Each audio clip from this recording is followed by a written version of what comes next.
Hello everyone, I am Sarthak. I welcome you once again to our lecture series. हमने polity के लिए एक lecture series start कर रखी है, जहां पर ऑलरेडी हमारे 2 लेक्चर्स हो चुके हैं। तो ये लेक्चर्स जो आज का लेक्चर है उसी की कंटिन्यूएशन में। So without wasting any time, let's straight away start our lecture. Okay. So पहले के जो 2 लेक्चर हैं उनमें हमने कौन से टॉपिक करे थे? पॉलिटिकल आइडियोलॉजीज,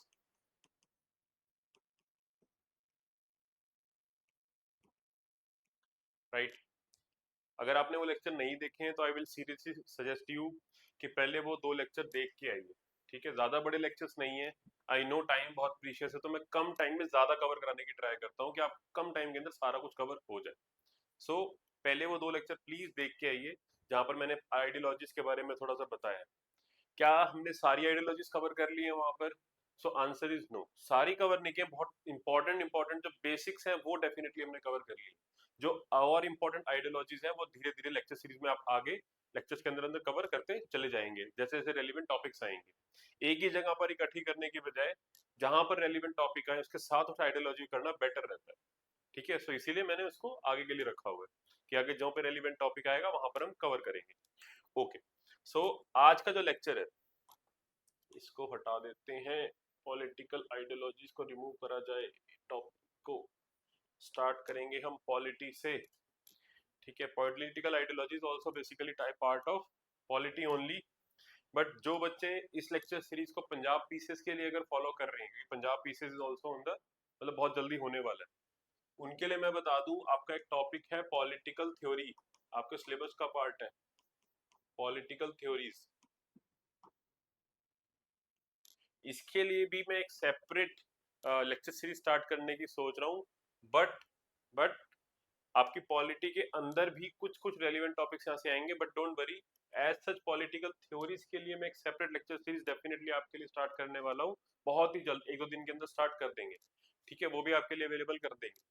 तो वहां पर अलग से आप पॉलिटिकल थ्योरीज को भी कवर कर सकते हैं। ये सिर्फ पंजाब पीसीएस वाले बच्चों के लिए है। This is for Punjab PCS, जिसका प्रीलिम्स एज अनाउंस्ड अभी अक्टूबर एंड में आई गेस होने वाला है।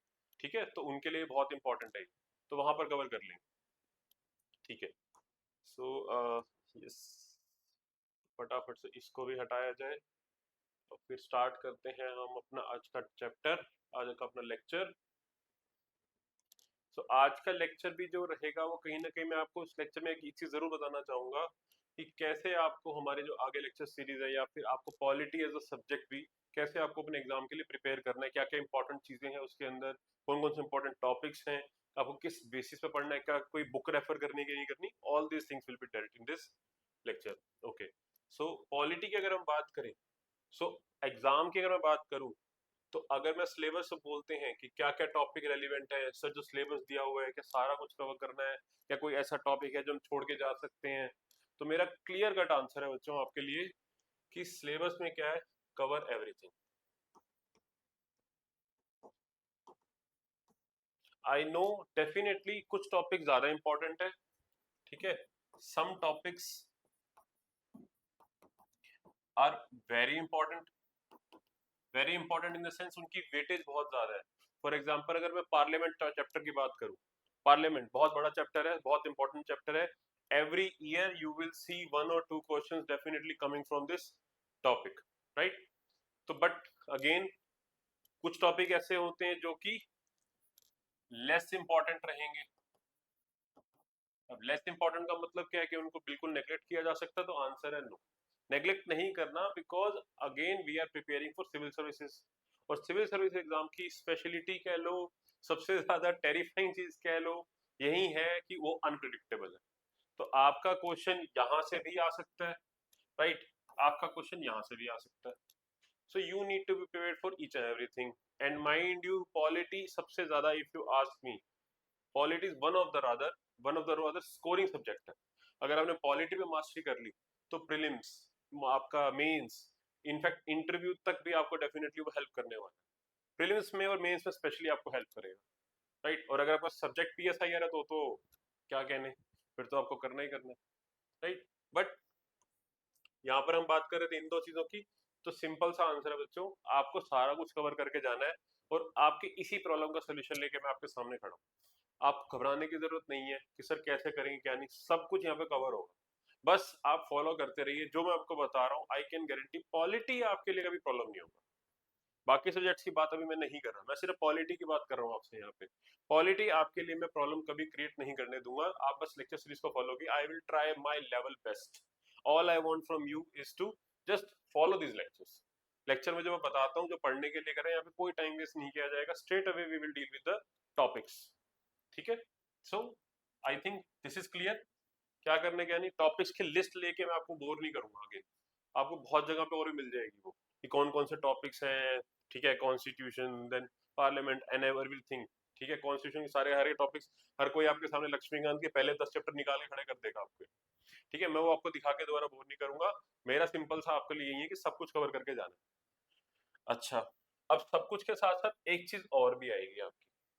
ठीक है, वो क्या है? जब हम इसकी बात करते हैं कवरेज की, सो देर आर थ्री थिंग्स। ठीक है, something you will be studying for, definitely for the exam. जितने भी हम टॉपिक्स करेंगे, टॉपिक में कवरेज करते जाएंगे, क्या सारा का सारा कुछ सिर्फ एग्जाम के लिए करे जा रहे हैं? बिल्कुल ऐसा कुछ एग्जाम में ही आएगा तभी करेंगे तभी नहीं, नहीं। बट डेफिनेटली जो आप कर रहे होगे, आपका बेसिकली फोकस तो आपका एग्जाम के लिए है ना। हम प्रिपेयर उसी के लिए कर रहे हैं, राइट? तो उसके लिए रहेगा। कुछ पार्ट आपका ऐसा रहेगा जो कि आपकी नॉलेज के लिए होगा सिर्फ। क्या मतलब है सर इसका, समथिंग फॉर नॉलेज? कि भैया जैसे आप बाहर जाते हो, किसी को बताओगे कि भैया हम सिविल सर्विस के लिए प्रिपरेशन कर रहे हैं, तो आपसे डेफिनेटली वो कुछ क्वेश्चन पूछना शुरू कर देंगे। ठीक है, तो वहां पर आपको क्या, वो आपके एग्जाम में आने वाला है? मोस्ट प्रोबेबली नहीं, जो भी क्वेश्चन वो कर रहे होंगे। बट क्या आपकी नॉलेज टेस्ट हो रही होगी? यस। तो क्या सर हम सिर्फ उनके लिए प्रिपेयर कर रहे हैं? नहीं, मेरा मतलब वो नहीं है। मेरा मतलब सीधा सीधा ये है कि आप जब भी किसी टॉपिक को कवर करें, उसको होलसम वे में प्रिपेयर करना है आपको, कि एग्जाम के लिए भी कवर हो जाए, इन जनरल भी चीजें कवर हो, आपको पढ़ने में भी तभी मजा आता है। राइट, सिर्फ एग्जाम पे फोकस करके हाँ ये आएगा नहीं, मतलब पढ़ भी नहीं पाओगे आप। तो इसके लिए कुछ चीजें आप एग्जाम के लिए पढ़ोगे, कुछ अपनी नॉलेज बेस को बढ़ाने के लिए भी पढ़ोगे। जितनी ज्यादा नॉलेज हो सके उतना अच्छा भी है। यस और नो? ठीक है, और कुछ चीजें हम जो कवर करेंगे अपनी इस लेक्चर सीरीज में, वो होगा क्या, एक्स्ट्रा एफर्ट्स। कुछ तो ऐसा होगा कि जब बाकियों से अलग करें उसकी ट्राई करेंगे। कुछ एक्स्ट्रा एफर्ट ऐसा डालेंगे कि हमारे को जब मेंस की बात भी आए, तो वहां पर हर एक क्वेश्चन के अंदर अगर एक एक नंबर भी एक्स्ट्रा लेके आ जाए, तो डेफिनेटली हमें एज मिलती है, हम आगे निकल जाते हैं रेस में। प्रीलिम्स के अंदर कोई भी ऐसा क्वेश्चन आ रहा हो जो कि डुएबल है, जो करने लायक है, पॉलिटी की बात कर रहा हूं मैं, तो डेफिनेटली वो क्वेश्चन आपका गलत ना हो। ये आपका क्या रहेगा यहाँ पर, इसी को हम एक्स्ट्रा एफर्ट्स कहते हैं। इतना ही चाहिए होता है। ठीक है, सो ये इस टाइप से हम आगे बढ़ेंगे लेक्चर्स के अंदर अपने। राइट, आई होप आपको क्लियर हो रही है चीजें। अगर कहीं पे भी कुछ भी आप खटक रहा है, कुछ समझ नहीं आ रहा कि सर ये क्या बता गया आपने क्या नहीं, आप नीचे कमेंट सेक्शन में से पूछ सकते हैं। ठीक है, आगे लाइव लाइव लेक्चर्स भी स्टार्ट करेंगे। आप लाइव आना, वहां पर लाइव कमेंट करके पूछना मुझसे। ठीक है, तो वहां पर आपका आंसर करने की पूरी ट्राई करेंगे। Right, okay. अच्छा, now one more thing, which is what, कि सर पॉलिटी के अंदर आर्टिकल्स की बात करते रहते हैं। क्या हमें आर्टिकल्स मेमोराइज करने हैं? हमारे टिप्स पे होने चाहिए सारे के सारे articles. Around more than 400 articles बन सकते हैं आज की डेट में, अगर आप देखो तो। ठीक है, अमेंडमेंट्स वगैरह सब कुछ मिला के, मैं I am giving you approx number. मैं आपको अप्रॉक्स के बता रहा हूँ कि आपको क्यों, बिकॉज आप एक सिविल सर्विस के लिए तैयारी कर रहे हैं, आपको एग्जैक्ट नंबर जानने की ऐसे जरूरत भी नहीं है। वाई? बिकॉज जैसे जैसे, what I am telling you, don't need to memorise articles. मेरा मतलब क्या था यहाँ बताने, कि आपको पता नहीं होना चाहिए? डेफिनेटली आपको पता होना चाहिए नंबर ऑफ आर्टिकल्स कितने हैं एट प्रेजेंट। बट आपको ऐसे बैठ के अलग से स्पेशल रटने की जरूरत नहीं है कि आर्टिकल 1 में क्या है, आर्टिकल 2 में क्या है, ऑल दैट कहीं आपको टिप्स नहीं, नहीं, नथिंग लाइक दैट। ये पॉलिटी नहीं है आपके लिए, पॉलिटी इसको नहीं बोलते। ये कोई एसएससी का बच्चा जो तैयारी कर रहा होगा, उसके लिए मैं डेफिनेटली कहूंगा कि हाँ भाई, आपको आर्टिकल्स बिल्कुल टिप्स पे ऐसे याद होने चाहिए, बैठ के अलग से करो, रटो, मेमोराइज करो, क्रैम करो। उनका अलग हिसाब का एग्जाम है। सिविल सर्विस के अंदर आपको इस चीज की नीड नहीं है। ठीक है, आपको क्या चीज याद, क्या आपको आर्टिकल्स नहीं याद करने? चलो ठीक है सर, आपने बता दिया कि आर्टिकल्स याद नहीं करने, तो क्या हमें फैक्ट्स याद करने हैं? No, you don't need to, you don't need to memorise facts as well. आपको फैक्ट्स भी याद करने की ऐसा जरूरत नहीं है। ठीक है, ये फैक्ट्स वाली चीजें आपके दूसरे एग्जाम्स में आती हैं, एसएससी वगैरह में आती हैं। यूपीएससी के अंदर सर आप कहोगे सर यूपीएससी के प्रीवियस एग्जाम हमने चेक करे, वहां पर तो फैक्ट्स पूछे हुए हैं। सो बच्चों डरने की जरूरत नहीं है, वो वाले जो फैक्ट्स होते हैं वो आपके करंट अफेयर्स के अंदर कहीं ना कहीं चल रहे होते हैं वो वाले टॉपिक। और जैसे जैसे हम पॉलिटी को आगे पढ़ना स्टार्ट करेंगे, अलग से आपको बैठ के फैक्ट्स रटने की जरूरत नहीं पड़ेगी। जैसे चीजों को समझोगे आप, प्रोसेस को समझोगे, कैसे पॉलिटी को प्रोसेस पूरे आपकी मेकिंग को समझोगे, अपने आप आपको चीजें जो है आपके दिमाग में बैठती चली जाएंगी। रिवीजन जैसे जैसे करते जाओगे, फैक्ट्स वगैरह जो होते हैं अपने आप आपके दिमाग में बैठते चले जाते हैं, अलग से रटने की जरूरत नहीं पड़ती। ठीक है, और पॉलिटी सिर्फ फैक्ट्स रटने का नाम नहीं है, ना कि आर्टिकल्स रटने का नाम है। पॉलिटी का मीनिंग क्या है? सी पॉलिटी की मैं आपको एग्जैक्ट डेफिनेशन भी दे सकता हूँ, बट अभी बिल्कुल सिंपल वे में आपको समझाना चाहता हूँ मैं यहाँ पर। What is that?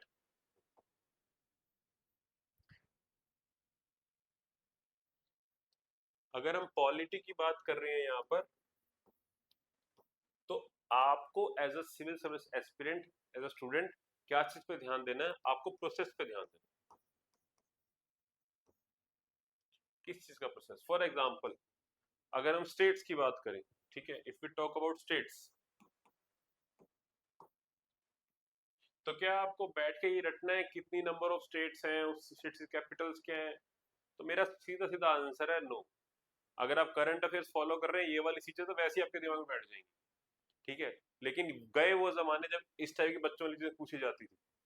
ठीक है, आपको as a civil service aspirant, आपके लिए क्या जरूरी है कि स्टेट्स का process, making of states, states कैसे बनती, इंडिया के अंदर स्टेट्स कैसे आई, किसके पास पावर है, क्या क्या प्रोसेस फॉलो करना पड़ता है, राइट, उसका लॉजिक क्या है सबसे बड़े बिहाइंड का, कि भाई ये वाला प्रोसेस बनाया क्यों, इस टाइप से क्यों दिया हुआ है, इस सेंटर के पास क्यों ज्यादा पावर है स्टेट्स को फॉर्मेशन में, रादर देन जो आपकी स्टेट्स की बात कर रहे हैं। ठीक है, सेंट्रल एडमिनिस्ट्रेशन के पास ज्यादा पावर क्यों है, इस टाइप की चीजें, प्रोसेस को समझना है आपको। ठीक है, अभी जब टॉपिक स्टार्ट होगा आपको क्लैरिटी आएगी, बट आपको पढ़ना क्या है, आपका फोकस कहाँ पे होना चाहिए, मैं आपको वो बताना चाह रहा हूँ कि स्टेट्स की फॉर्मेशन, प्रोसेस, उन पे आपको ज्यादा ध्यान देना है। Right, right. मैं आपको एक और एग्जांपल देता हूँ कि लाइक आपने एक वर्ड सुना होगा इम्पीचमेंट, नहीं सुना तो अभी सुन लोगे, जैसे जैसे लेक्चर फॉलो करोगे या करंट अफेयर्स को फॉलो करते रहोगे तब भी सुन लोगे। तो अगर यहाँ पर हम फैक्ट्स की बात करें तो सिंपल फैक्ट्स क्या होते हैं, like which article talks about impeachment, article 61 and what not. ठीक है, क्या आपके लिए फैक्ट ऐसा इंपॉर्टेंट है? डेफिनेटली इंपॉर्टेंट है, बट क्या आपको रटने की अलग से जरूरत है? अलग से रटने की जरूरत नहीं है। और दूसरा question, as a civil services aspirant, as a student rather, आपको इसमें क्या समझने की जरूरत है? आपको समझने की जरूरत है प्रोसेस ऑफ इम्पीचमेंट। अगर आप ये इस पे फोकस करेंगे कि प्रोसेस कैसे कैसे इम्पीचमेंट का प्रोसेस फॉलो किया जाता है, क्या लॉजिक है उसके पीछे उस प्रोसेस को बनाने का, सिर्फ ये रटना नहीं है आपने बैठ के स्टेप्स रटने बैठ गए, नहीं, आपका लॉजिक भी समझ में आना चाहिए।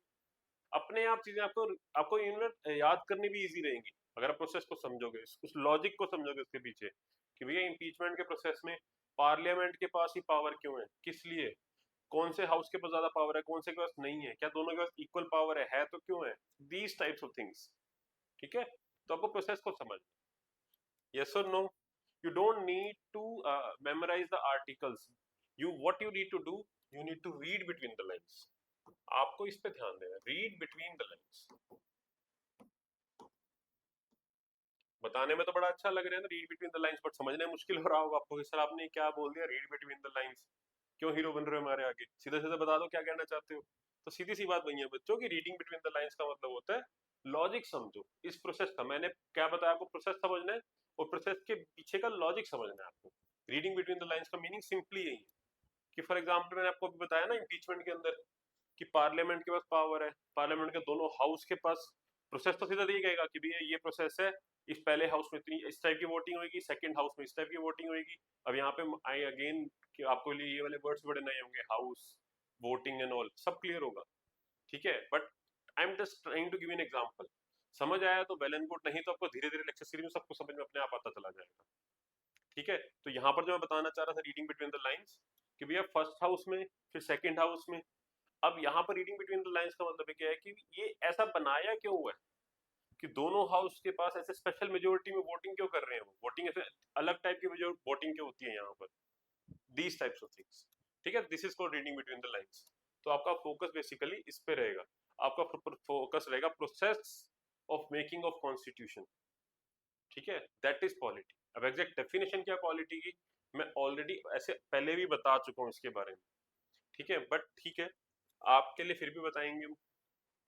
ठीक है, कि पॉलिटी का मीनिंग क्या होता है। मैं अभी क्यों नहीं बताना चाह रहा, क्योंकि लेक्चर फालतू में खिंच जाएगा, अभी इसको कवर करने का मतलब बनता नहीं है। पॉलिटिकल थ्योरी जो मैं लेक्चर सीरीज स्टार्ट कर रहा हूँ वहां पर दोबारा से अच्छे से आपको ये चीजें बताई जाएंगी। अभी हम सीधा सीधा अपने लेक्चर पे आएंगे। ठीक है, okay, so let's start. Okay, so हमेशा हर टॉपिक की दो डायमेंशन आपको समझनी है। फर्स्ट डायमेंशन जो होगी वो रिलेटेड होगी कॉन्स्टिट्यूशनल एस्पेक्ट से। प्रोसेस है क्या एग्जैक्टली exactly? ठीक है, कॉन्स्टिट्यूशन के अंदर क्या क्या फीचर्स डिफाइन कर रखे हैं, यस और नो। हर लाइक फॉर एग्जांपल हम प्रीएम्बल की बात करेंगे अभी। ठीक है, स्टार्टिंग सबसे पहले आपको देखोगे जब भी कॉन्स्टिट्यूशन, हमारा टॉपिक बेसिकली कॉन्स्टिट्यूशन से ही स्टार्ट करेंगे हम, बट अभी भी मैं आपको कुछ चीजें समझाने की ट्राई कर रहा हूँ। ठीक है, तो अगर हम बात करें कौन लाइक कि कोई भी टॉपिक है, कॉन्स्टिट्यूशन जब हम स्टार्ट करें, कॉन्स्टिट्यूशन सबसे स्टार्टिंग में आपको प्रीएम्बल मिलेगा। अभी कॉन्स्टिट्यूशन क्या चीज है इस पे भी आएंगे कि ऐसा सर व्हाट इज कॉन्स्टिट्यूशन, होता क्या है कॉन्स्टिट्यूशन, आप तो सीधा शुरू हो गए, थांबा, we will come to that also. ठीक है, तो कॉन्स्टिट्यूशन की स्टार्टिंग में आपको मिलेगा प्रीएम्बल। तो जब भी ऐसा कोई भी टॉपिक आएगा उसकी दो एस्पेक्ट पढ़नी है। पहली पहली क्या, कॉन्स्टिट्यूशनल एस्पेक्ट। कॉन्स्टिट्यूशन मतलब कि प्रीएम्बल है क्या, व्हाट इज प्रीएम्बल। ठीक है, कौन सी डेट पे आया, क्या क्या प्रोविजंस हैं इसके अंदर एंड ऑल दैट थिंग। ठीक है, वो होगी कॉन्स्टिट्यूशनल एस्पेक्ट। और दूसरी अदर एस्पेक्ट क्या होगी, working of the political system, और in simple language dynamic aspects. ये समझिए आप, कोई भी टॉपिक है उसकी आपको डायनामिक एस्पेक्ट भी समझ, एक कॉन्स्टिट्यूशनल एस्पेक्ट समझनी है आपको, दिस वन, और सेकंड आपको डायनामिक एस्पेक्ट समझनी है। सर डायनामिक एस्पेक्ट्स मतलब कि जैसे प्रीएम्बल था, प्रीएम्बल की कॉन्स्टिट्यूशनल एस्पेक्ट्स क्या होगी कि कौन सी अमेंडमेंट से प्रीएम्बल को लेके आए हैं, या सॉरी कौन कौन सी अमेंडमेंट इससे रेलिवेंट है। ठीक है, क्या क्या फीचर्स हैं इसके, बेसिकली क्या क्या चीजें लिखी हुई हैं इसके अंदर, राइट, वो तो हो गया। और उसके बाद आता है डायनामिक एस्पेक्ट। डायनामिक एस्पेक्ट के अंदर लाइक प्रीएम्बल के अंदर आपको एग्जांपल दे रहा हूँ मैं, डायनामिक एस्पेक्ट के अंदर क्या क्या आएगा। लाइक प्रीएम्बल अगर आप देखो, प्रीएम्बल के अंदर आपको तीन चार वर्ड मिलेंगे, सोशलिज्म, सेकुलरिज्म, ठीक है, आपका रादर डेमोक्रेसी भी मिलता है आपको। ठीक है, तो डायनामिक एस्पेक्ट के अंदर आपको ये पढ़ना क्या है कि पहली बात आपको ये समझना जरूरी है कि सोशलिज्म क्या है, सेकुलरिज्म क्या है, डेमोक्रेसी किसको बोलते हैं, रिपब्लिक क्या होता है, और भी कई सारी चीजें हैं इसके अंदर। और उसके साथ साथ कि सर ये वाले वर्ड्स प्रीएम्बल में देने की जरूरत क्या पड़ी। सेकंड थिंग, इसके अलावा दो वर्ड ऐसे हैं इसके अंदर अमेंडमेंट के थ्रू ऐड करेंगे, उन ऐसी क्या जरूरत आन पड़ी कि स्पेशली अमेंडमेंट के थ्रू उन वर्ड्स को प्रीएम्बल के अंदर डालना पड़ा। ये वाले एस्पेक्ट क्या है आपके डायनामिक एस्पेक्ट्स। एक सिविल सर्विसेज का जो एस्पिरेंट होगा, जो स्टूडेंट होंगे जो ढंग से एक्चुअली जो सीरियस है, उनका फोकस हमेशा इस साइड ज्यादा रहेगा, डायनामिक एस्पेक्ट के ऊपर। ये वाली चीजें तो ऑन द वे अपने आप ही दिमाग में बैठती चली जाएंगी आपकी, जैसे सब चीज टॉपिक्स को पढ़ोगे रिवाइज करोगे, ठीक है, एमसीक्यू वगैरह लगाएंगे, ये चीज अपने आप आ जाती है दिमाग में।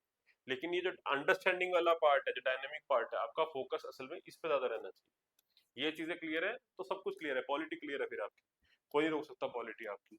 अगर आपको सोशलिज्म के अच्छे से समझ है, सेकुलरिज्म के अच्छे से समझ है, डेमोक्रेसी के अच्छे से समझ है, तो कोई भी क्वेश्चन इससे रिलेटेड आएगा you will be able to tackle with it.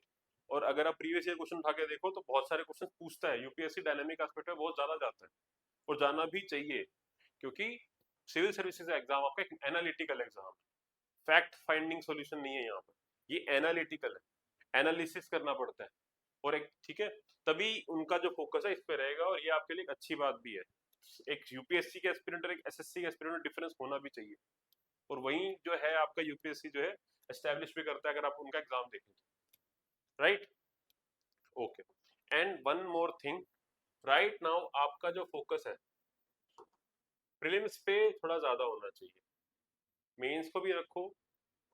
और अगर आप पंजाब पीसीएस के लिए प्रिपेयर कर रहे हो, if you are preparing for Punjab PCS, तो उनके लिए तो स्पेशली अभी प्रीलिम्स है, उनको तो मेंस की भी सोचनी भी नहीं चाहिए, उनके लिए तो पाप है if you ask me.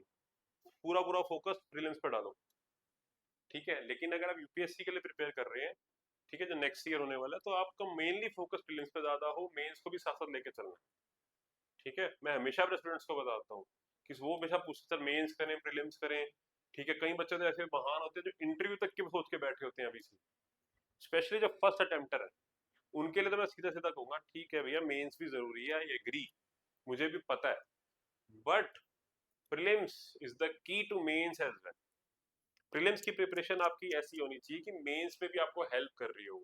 Mains में अलग से जो एस्पेक्ट होता है वो होता है आपका answer writing, specially answer writing में फोकस अलग से होता है, जो कि प्रीलिम्स का कोई लेना देना नहीं होता आंसर राइटिंग में। बट अगर आप जो टॉपिक्स पढ़ने की बात करते हैं, सिलेबस कवरेज की बात करते हैं, मेंस के लिए अलग से आपका एक ऑप्शनल जरूर है, ठीक है। ऑप्शनल के अलावा जो बाकी जीएस वाले जो चीजें होती हैं, आपकी 80% सिलेबस आपका प्रीलिम्स में ही हो जाता है, ठीक है। इसीलिए जब मेंस की बात भी करते हैं उसके बारे में भी अलग से कभी बताएंगे, अभी नहीं। अभी मेरा जो फोकस है वो प्रीलिम्स के ऊपर ज्यादा है, ठीक है। मेंस के लिए अगर if you ask me comment section में अगर आप बताएंगे तो मैं आपको पहले बता दूंगा, बट मेरा जब मुझे रेलिवेंट लगेगा then I will talk about mains, कि जो मेंस के लिए आपको क्या करना चाहिए अभी, अगर आप एक्चुअली सीरियसली प्रिपेयर करना चाहते हैं मेंस के लिए भी, ठीक है। सिंपल सा हिंट देता हूँ, ऑप्शनल सब्जेक्ट उस पर फोकस होना चाहिए आपका, अगर आप मेंस कर रहे हो तो भी उसको साथ साथ करते रहो, मेरा मतलब, ठीक है। चलो आगे बढ़ते हैं। यस, राइट, एक और एग्जांपल ले लेते हैं, ठीक है। एक और एग्जांपल ले लेते हैं आपको समझाने के लिए कि लाइक अगर office of president, let's talk about office of president, अगर ये टॉपिक आपके सामने आ गया ऑफिस ऑफ प्रेसिडेंट, तो सर यहाँ पर क्या कैसे करना होगा। देखो अगेन दो एस्पेक्ट्स बताई मैंने आपको, पहली क्या है कॉन्स्टिट्यूशनल एस्पेक्ट, दूसरी क्या है डायनामिक एस्पेक्ट। तो कॉन्स्टिट्यूशनल एस्पेक्ट की अगर हम बात करें तो यहाँ पर आप क्या देखोगे, सिंपली जो कॉन्स्टिट्यूशन के अंदर प्रोसीजर दिया होगा, लाइक जो आपके आर्टिकल्स में डिफाइंड होगी चीजें, क्या रटने हैं आपको, नहीं रटने वटने नहीं है, ठीक है। कि आपको लेकिन पता होना चाहिए थोड़ा बहुत मोटा मोटा कि कौन से क्या लिखा हुआ है कॉन्स्टिट्यूशन के अंदर, कौन कौन से वर्ड्स यूज किए गए कॉन्स्टिट्यूशन के अंदर, ठीक है। वो आपके बेसिकली किसके अंदर आ जाएंगे, कॉन्स्टिट्यूशनल एस्पेक्ट के अंदर आ जाएंगे। करेंगे कवर तो और अच्छे से क्लैरिटी आएगी, बट एक मोटा मोटा आइडिया दे रहा हूँ आपको। डायनामिक एस्पेक्ट की बात करते हैं, यहाँ पर डायनामिक एस्पेक्ट के अंदर क्या आ जाएगा आपका, यहाँ पर आपका आ जाएगा role of president, role of president, power of president, क्या इसके पास कुछ पावर है, डिस्क्रिशनरी पावर जैसा कुछ होता है कि नहीं होता, ठीक है। दीज टाइप्स ऑफ थिंग्स, और भी इस टाइप के एस्पेक्ट्स जो होंगे, जो समझेंगे पॉलिटिकल, जो इस सिस्टम को समझेंगे, प्रेसिडेंशियल ऑफिस को समझने की ट्राई करोगे जहां पर आप, वो आपका कहाँ आ जाएगा, डायनामिक एस्पेक्ट के अंदर, यस और नो, ठीक है। तो इस टाइप से हम क्या आगे अपने टॉपिक को लेके चलेंगे, ओके। अच्छा, एक और चीज मैं अभी स्टार्टिंग में ये आपकी सेटल सेटल कर देता हूँ यहाँ पर, कि क्या आपको लक्ष्मीकांत कवर करनी है, क्योंकि मेरे को आई एम श्योर कि आप वो भी साथ साथ चल रहा होगा। सी, अगर आप लेक्चर सीरीज को फॉलो कर रहे हो अच्छे से, तो लक्ष्मीकांत एज सच कहीं ना कहीं आपके लिए रिडंडेंट हो जाएगी, मतलब करने की इतनी जरूरत नहीं पड़ेगी आपको, सारा कुछ यहीं पर कवर हो रहा है आपका। Still but still if you want to follow तो डेफिनेटली आप फॉलो कर सकते हैं, मैं आपको रोकूंगा नहीं उसमें, जैसे मैं लक्ष्मीकांत आप करनी है कर लो। बट हाँ, डीडी बासु, कई बच्चे डीडी बासु वाले भी हैं, तो I will say you can leave it. D D Basu as such उतनी रेलिवेंट नहीं, ठीक है। एक आधा टॉपिक है जिसके अंदर अलग से अच्छा दे रखा है, बट अगर आपको बुक की बात करनी है तो you can go for Laxmikanth rather than D D Basu. But अगर आप सेफली स्किप करना चाहते हैं तो इस दोनों को इस कहीं ना कहीं स्किप कर सकते हैं। अगर आपको फॉलो करनी है तो एक्चुअली इनफैक्ट अगर नहीं आपको करनी चाहिए, वो क्या है आपकी एनसीईआरटी। और एनसीईआरटी में भी कौन सी, एक बुक जरूर मैं आपको कहूंगा पढ़ लीजिए, पॉलिटिकल थ्योरी। 11th क्लास की बुक आती है एनसीईआरटी की, पॉलिटिकल थ्योरी, वो प्लीज बच्चों कवर कर लो, ठीक है। बहुत अच्छी पतली सी बुक है, ज्यादा टाइम भी नहीं लेगी आपको, बहुत पतली सी बुक है। आई हार्डली 2 या 3 दिन लगेंगे, वो भी डेली बेसिस पर टाइम दो तो। कई बच्चों एक एक दिन में खत्म कर सकते हैं, बट मैं एक दिन के फेवर में नहीं हूँ। थोड़ा 2-3 दिन दो उसको और साथ साथ कवर कर लो। पॉलिटिकल थ्योरी बहुत अच्छी बुक है, आपके कहीं ना कहीं काम आए। एनसीईआरटी है, हमेशा रेलिवेंट रहती है। इसके अलावा एक इंडियन कॉन्स्टिट्यूशन एट वर्क करके बुक आती है, इंडियन कॉन्स्टिट्यूशन एट वर्क, ये एनसीईआरटी आती है, ठीक है। आई ऐसा ही कुछ नाम है, देख लेना, चेक कर लेना, एक बार उसको भी पढ़ लेना, ठीक है। बट लेक्चर सीरीज के थ्रू सब कुछ वो भी कवर हो ही जाएगा आपका। बट कवर करनी है तो कर लेना, 9th के पता नहीं 10th क्लास की बुक है, बच्चों वाली बुक है, आराम से कवर कर लो, मुश्किल काम है नहीं इसमें ऐसा, ठीक है। चलो ये सब हटाते हैं, अब आगे अपने टॉपिक पे आते हैं। हमारा आज का टॉपिक स्टार्ट होगा कॉन्स्टिट्यूशन।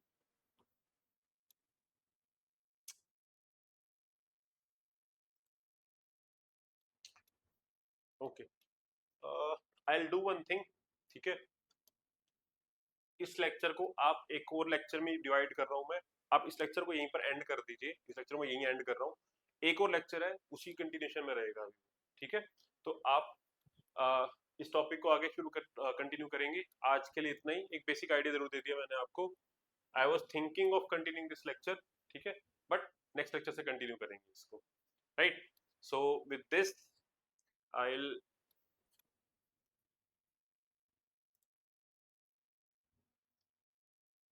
वाई, देखो, एक फ्रेश लेक्चर से स्टार्ट करेंगे। नेक्स्ट लेक्चर एक फ्रेश लेक्चर आपके लिए प्रिपेयर कर दूंगा, जहां पर सीधा सीधा सारी चीजें साइड करके हम सीधा कॉन्स्टिट्यूशन से स्टार्ट करेंगे।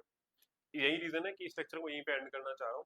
एक फ्रेश लेक्चर आपके लिए होना चाहिए, जहां पर डायरेक्टली आप टॉपिक पे क्लिक करें, कॉन्स्टिट्यूशन, और ये आपका लेक्चर आपके आगे, ठीक है। तो इसीलिए इस लेक्चर को यहीं पे एंड करते हैं, right. And I, with this I will end today's lecture, and I wish you good luck for your future endeavours. Please stay connected with us to make sure कि आपकी पॉलिटी अच्छे से cover हो सके। And with this I wish you good luck for your future endeavours again. Thank you, take care and bye bye.